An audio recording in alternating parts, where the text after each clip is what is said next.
my thought is that that made it 17-16. And for anybody that's not an analytics nerd, which I don't consider myself one, but I've heard enough people talk about it, that when you're down 14 in the second half, the theory is that when you go for 2-point conversions, which we learned tonight is a shady statistic, but the theory is that you go for 2-point conversions, you get it over 50% of the time.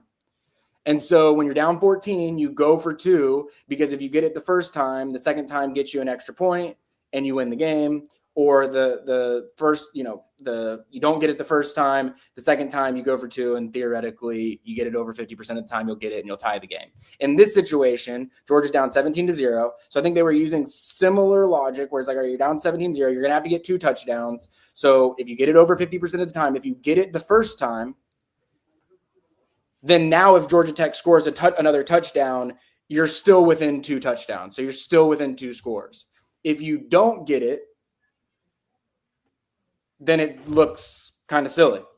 So it's like, that's where the analytics side of it always is confusing to me, because it's like, yeah, sure, it's great if you get it, but if you don't get it, then it's like, what position do you put it in? Now, I guess the analytics guy is probably sitting there saying, Coach, I told you it wasn't going to cost us the game. I told you that if you go for 2 there, we're still going to have a chance to win the game. But it was a lot more of a headache than it probably should have been. I do think that, if you get the 2-point try the first time, and then score another touchdown and kick the extra point, it's now 17-15, assuming you haven't given up any other scores.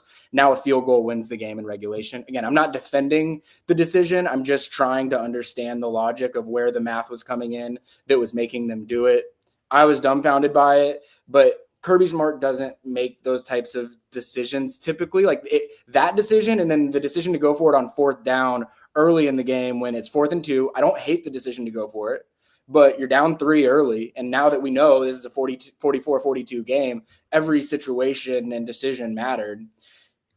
Both of those were uncharacteristic Kirby Smart decisions. It just felt like things that Kirby Smart typically doesn't do, which leads me to believe that there was some kind of justification for it. But again, until I hear what he has to say about that, I'm going to share the opinion of a lot of the commenters who are saying they are not really sure what happened.